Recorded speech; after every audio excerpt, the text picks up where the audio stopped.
Tu veux rentrer?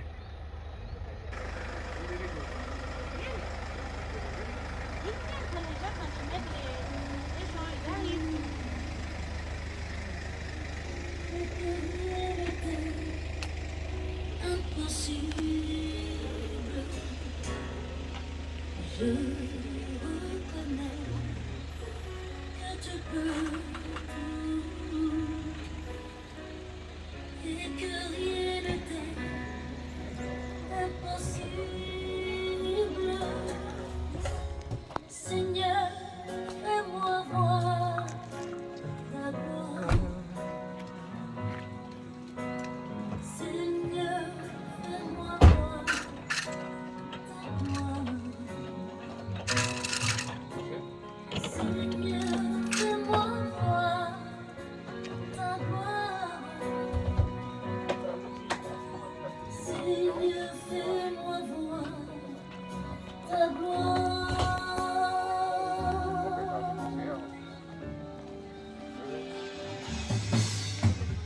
Je reconnais que tu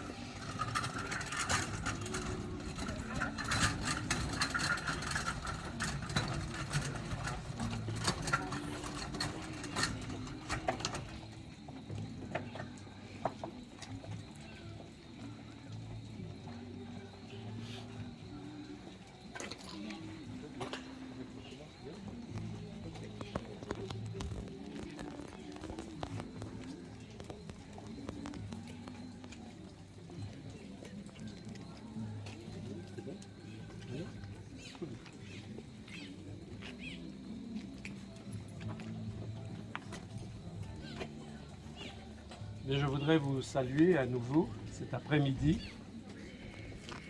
Ce moment est l'un des plus difficiles dans nos services funèbres parce que nous devons déposer notre bien-aimé à la terre. Et pour cela, j'aimerais simplement nous rappeler des paroles contenues dans le texte biblique.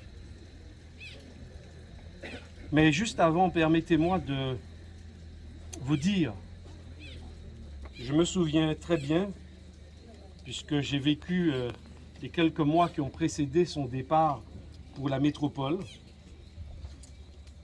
et tandis qu'elle faisait ses préparatifs pour son départ, elle m'a invité à venir dans son bureau, et elle m'a dit, écoute, on ne sait jamais, j'aimerais que tu saches quand même où se trouvent les différents papiers. Moi, je la voyais pleine de froid et de confiance. Et je me suis dit, bon, ben, c'est pas vraiment la peine qu'on fasse là. Parce que bon, Evelyne va nous revenir, les choses vont continuer, donc sans aucun problème. Mais elle a quand même insisté. Et donc, j'ai dû la suivre dans le bureau. À ce jour, je suis dans l'incapacité de vous dire ce qu'elle m'avait montré, tant j'avais confiance. Et je savais, j'avais la certitude qu'Evelyne serait revenue. Mais je crois que ce qui m'a aussi marqué dans son parcours et surtout vers la fin, c'est cette foi qu'elle plaçait en Dieu. Alors on pourra tout dire d'Evelyne, mais personnellement je retiendrai cette femme de foi. Et quand je l'ai vue à partir du mois de février, lorsqu'elle est revenue au bureau, j'ai vraiment compris qu'il y avait quelque chose qui s'était passé dans le parcours d'Evelyne. Parce qu'elle exprimait encore davantage sa foi en Dieu. Et cet après-midi, c'est fort de cela que je vous propose cette lecture qui se trouve dans le livre de Job au chapitre 19, à partir du verset 25. Je pense que Evelyne aurait pu prononcer ces paroles. Je sais, oui, je sais, moi, que mon Rédempteur est vivant et qu'il se lèvera le dernier sur la poussière après que ma peau aura été détruite. De ma chair, je verrai Dieu.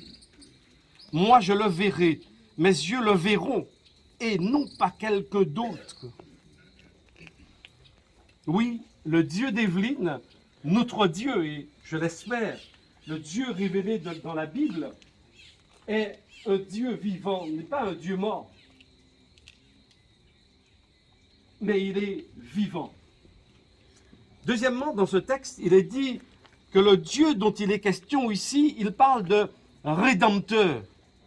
Le mot dans le texte original fait référence justement au Goël, et plus particulièrement aux plus proches parents. Dans ce texte, en quelque part, Job est en train de dire qu'il sait que Dieu, son plus proche parent, est vivant. Et quand on a l'éclairage du Nouveau Testament et de l'ensemble du texte biblique, on comprend bien, oui, qu'il s'agit de Jésus, parce qu'ailleurs, il est présenté comme étant le Rédempteur d'Israël, le Sauveur d'Israël. Mais ce qui est intéressant dans ce texte, c'est qu'il est présenté comme étant quelqu'un de tout proche. Le proche parent. L'une des images bibliques qui nous permet de comprendre ce concept se trouve dans le livre de Ruth. Lorsque cette dernière s'est retrouvée veuve, eh bien, elle a pu comprendre cette notion parce que le plus proche parent de son mari est venu l'épouser. C'est l'image du Goël. Le Dieu de la Bible se présente, oui, comme un Goël. Non pas loin de nous, mais tout proche de nous. Celui qui s'est incarné, qui est venu vivre parmi nous. Comprendre notre souffrance, comprendre notre douleur pour pouvoir nous apporter la paix, la sérénité.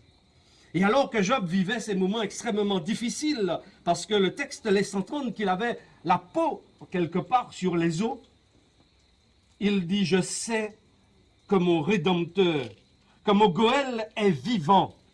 Oui, Dieu est vivant. »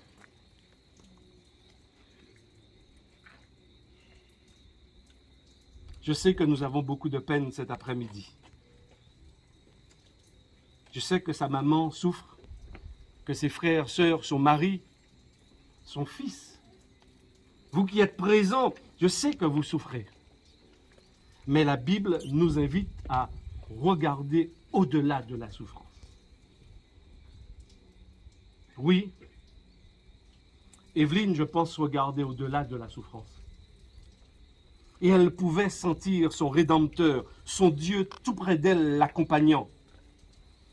Et dans ce texte, le dernier élément sur lequel j'aimerais insister, c'est que l'auteur dit « Mes yeux le verront », quand bien même ma chair va s'effacer, sera dans la poussière. Oui, mes yeux le verront et non ceux de nôtres.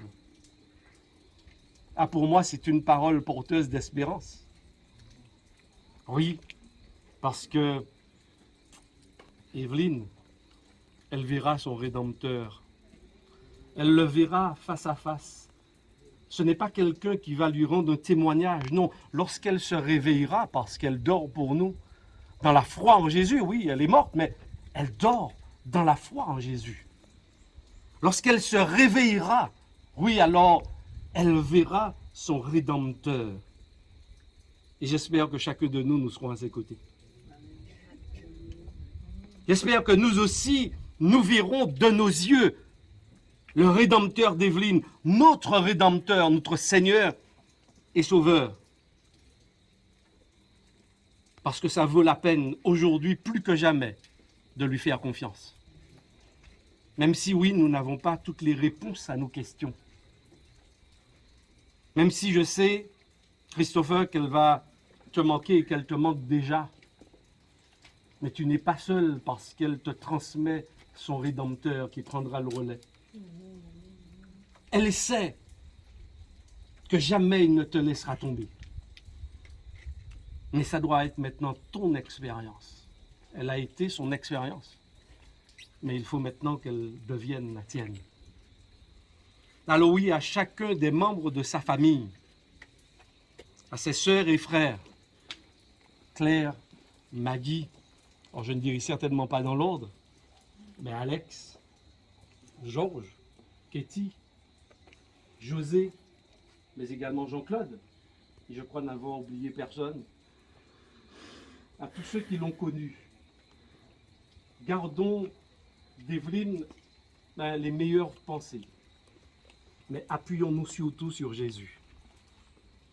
Guy-André, oui, je sais que c'est pas simple pour toi, mais Jésus est là aussi pour toi, pour t'accompagner, te soutenir également avec ta fille.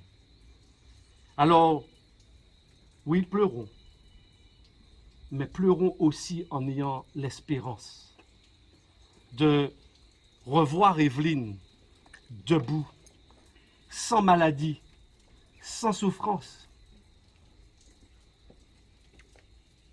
Et faisons confiance à Dieu pour que nous aussi nous soyons présents lorsqu'elle sortira victorieuse du tombeau.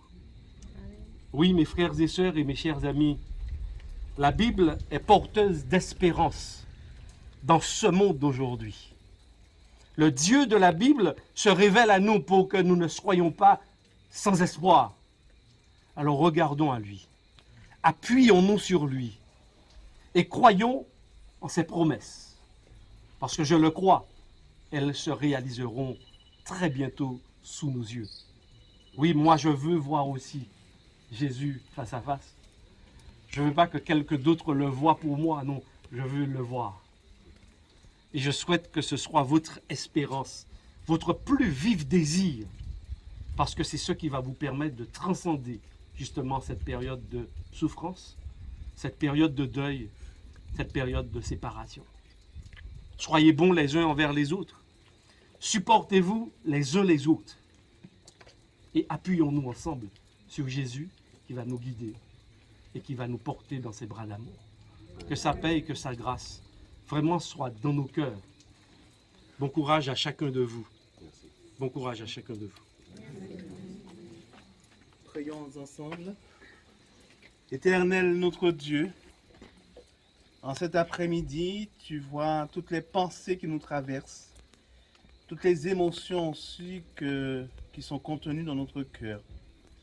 Tu nous connais mieux que nous-mêmes et tu sais comment tu dois intervenir dans la vie de chacun pour nous apporter de la consolation et du réconfort. Nous voulons te dire que nous nous appuyons sur toi. Nous avons foi et confiance en toi. Que tu puisses, tendre Père, nous rappeler que Jésus-Christ est mort et qu'il est aussi ressuscité. Et s'il est ressuscité, il y a aussi l'espérance de la résurrection pour ceux qui meurent en Jésus-Christ. Nous croyons, Père, que tu as su accompagner Evelyne tout au long de son existence et que tu feras de même aussi pour nous et que tu enverras tes anges à nos côtés pour être là, nous rappeler des beaux moments que nous avons vécus avec elle, mais surtout diriger nos regards vers le prochain retour de Jésus-Christ, retour en gloire où la mort ne sera plus, où la souffrance ne sera plus, et où nous serons tous rassemblés, réunis ensemble Amen. pour la vie éternelle. Que tu puisses nous consoler avec ces paroles. Nous t'avons prié au nom de Jésus-Christ et pour ta gloire. Amen. Amen. Je reconnais que tu peux tout et que rien ne t'est impossible. Je reconnais que tu peux tout et que rien ne t'est impossible. Seigneur, fais-nous voir ta gloire. Seigneur, Seigneur, fais-nous voir ta gloire. Fais-nous voir ta gloire, Seigneur. Seigneur, fais-nous voir ta gloire. Fais-nous voir ta gloire, Seigneur. Seigneur, fais-nous voir ta gloire. Fais-nous voir ta gloire. Seigneur, fais-nous voir ta gloire. Fais-nous voir ta gloire, Seigneur. Seigneur, fais-nous voir ta gloire. Ta gloire, Seigneur. Seigneur, fais-nous voir ta gloire.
Près de Dieu, dans le repos parfait du séjour ravissant, la plus de cruelle, de douleur, de tourment, dans la maison là-haut, où je serai bientôt, rien ne troublera plus le bonheur des élus. Je connais un palais dans la sainte cité, plein de charme ineffable et de félicité, où Jésus est entré depuis longtemps déjà,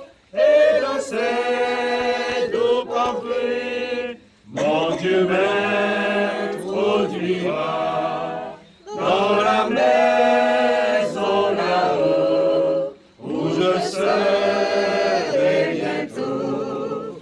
Rien ne troublera plus le bonheur des élus. Je connais un rivage où l'ouragan n'est plus, où tout est plein de paix, car le port c'est Jésus. Aucun flot menaçant n'atteint le racheté, dans le ciel abri, loin du monde agité, dans la maison là-haut, où je serai bientôt, rien ne troublera plus le bonheur des élus. Je connaîtrai là où les plus belles fleurs répandent leur santé. Oui, je connais ce pays, beau palais doré. Oui, je connais ce pays, et je l'habiterai. À la fin de ma vie, je m'en irai là-haut, vers la cité éternelle, au bord des ruisseaux, la plus dormie de tristesse, plus dormie de soucis. Oui, je connais ce pays, et je l'habiterai. Oui, je connais ce pays, et je l'habiterai, là où les plus belles fleurs répandent leur sentiment. Oui, je connais ce pays, beau palais doré. Oui, je connais ce pays, et je l'habiterai. Oui, je je connais ce pays et je l'habiterai.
Pierre,